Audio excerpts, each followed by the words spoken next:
chú Hưng ý cũng ai ta ý cô tiêu ăn vía rồi ý rồi thì một bài mà đáng nè Bây giờ mình đi cho con lại bài tiếp theo. bài tiếp theo đến mình rồi. Vâng, anh Quang đó. Anh Quang mấy chị nào? Hả?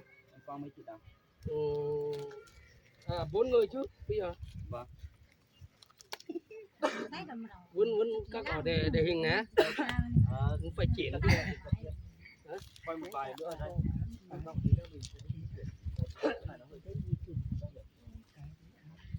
Cây này á, quay giá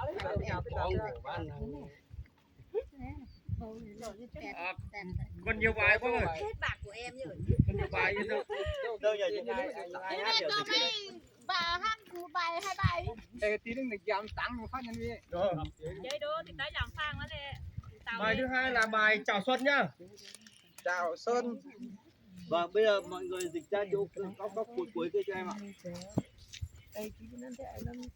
Đáng lẽ phải nhìn đâu chứ.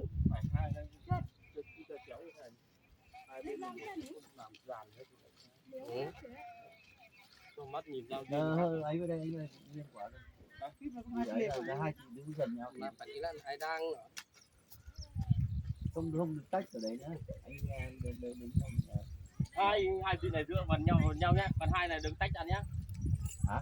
Hai nam không có đứng đều nhau nhưng mà mình thành anh hai nam lại anh chỉ đuôi cái dòng kia làm sao mà treo được. đài mắt cả đài mắt nhàng viết lên cái này vẫn là kiểu hát đồng đều hay là hát cánh?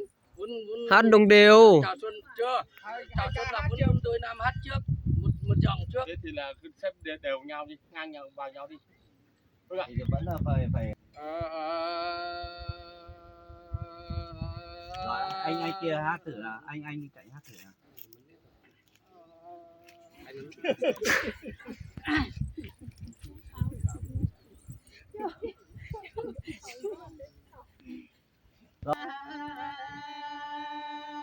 ok đi con được rồi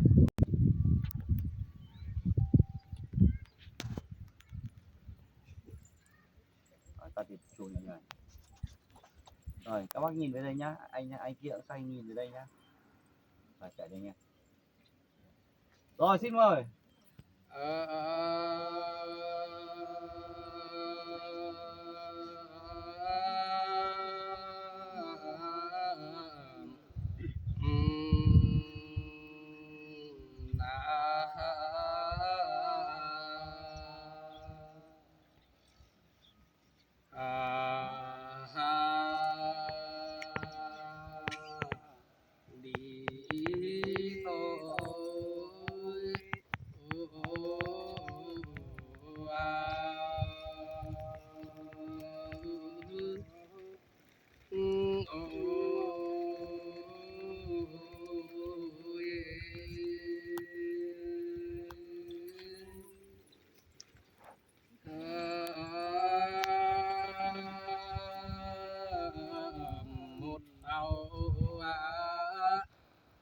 mà nghi xa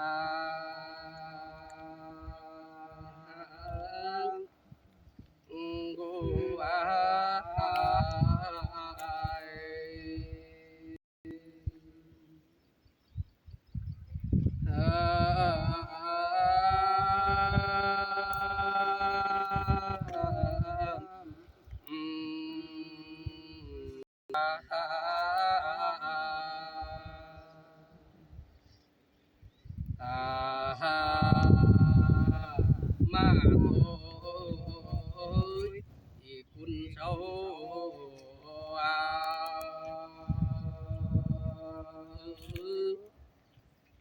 ôi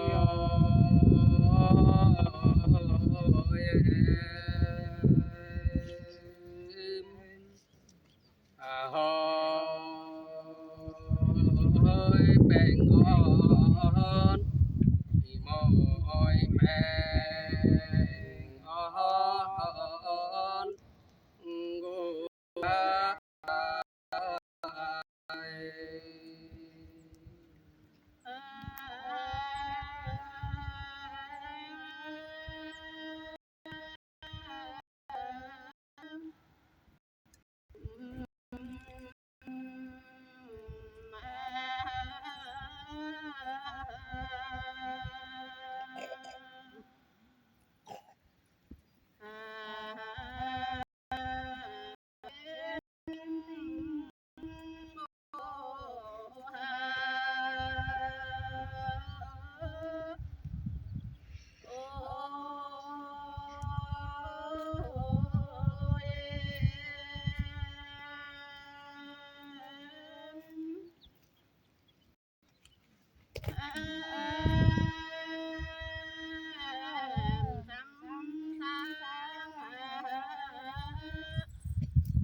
nhậu nam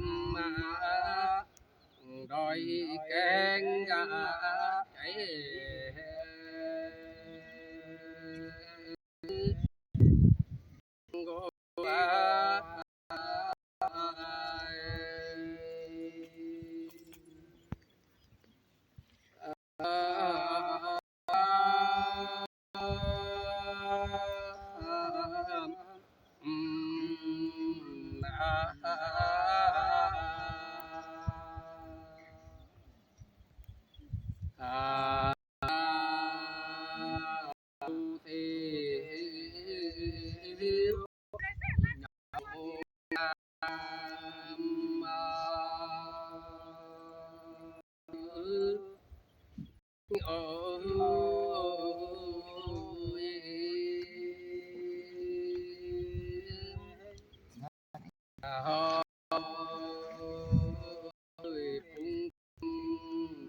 aku bunga